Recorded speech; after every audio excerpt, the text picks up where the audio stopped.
Utang luar negeri Indonesia pada akhir triwulan 4 2020 tercatat sebesar 417,5 miliar dolar Amerika Serikat atau tembus 5.845 triliun rupiah. Posisi utang luar negeri Indonesia di Desember itu merupakan yang tertinggi di sepanjang 2020. ULN Indonesia pada akhir triwulan 4 2020 juga tercatat naik sebesar 3,5% secara tahunan. ULN di akhir tahun lalu didominasi sektor publik yakni pemerintah dan bank sentral sebesar 209,2 miliar dolar Amerika Serikat. Sementara sektor swasta termasuk BUMN menyumbang 208,3 miliar dolar Amerika Serikat. Kenaikan utang luar negeri Indonesia pada Desember 2020 terdorong oleh pinjaman luar negeri untuk mendukung penanganan pandemi COVID-19 dan program pemulihan ekonomi nasional. Meski naik, Bank Indonesia menilai struktur utang luar negeri Indonesia masih tetap terjaga di kisaran 39,4%.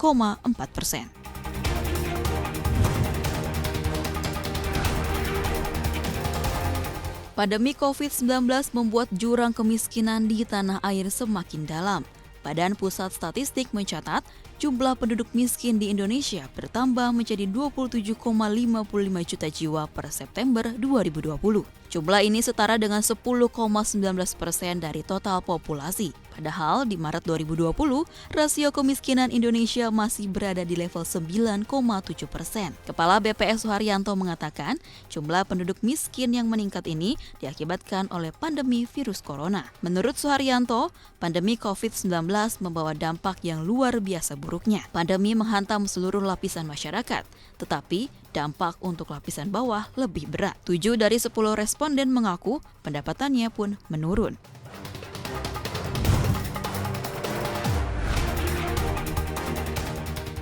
Neraca perdagangan Indonesia kembali surplus di bulan Januari 2021 ini.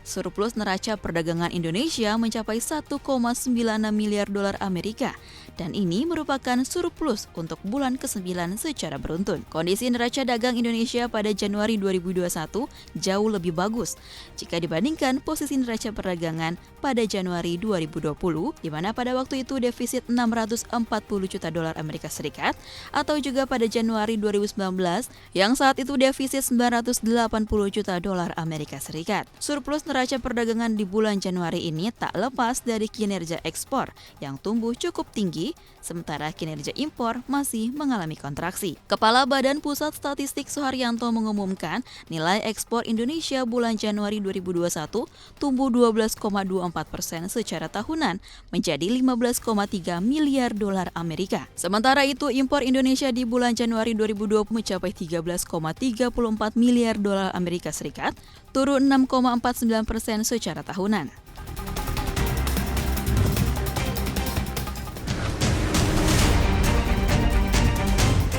Kementerian Perhubungan kembali mengucurkan subsidi tarif untuk kereta api kelas ekonomi sebesar 3,4 triliun rupiah di 2021. Jumlah tersebut meningkat 30% jika dibandingkan subsidi pada tahun 2020.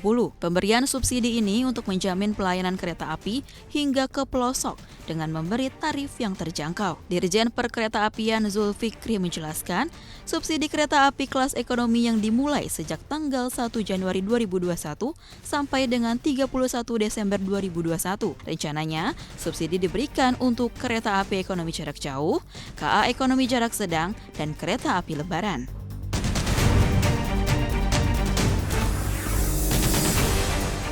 Kabar mengejutkan datang dari Jepang. Ekonomi negeri Sakura mampu mencatatkan pertumbuhan 2 digit pada kuartal 4 2020 berkat lonjakan ekspor dan stimulus pemerintah yang memicu belanja konsumen. PDB Jepang tercatat tumbuh 12,7% secara year on year. Ekspansi ekonomi di kuartal 4 itu berhasil mengecilkan kontraksi ekonomi full year yang sebelumnya diprediksi minus 5,7% menjadi minus 4,8%. Pemerintah Jepang juga berhasil menahan laju pengangguran di angka 2,9%.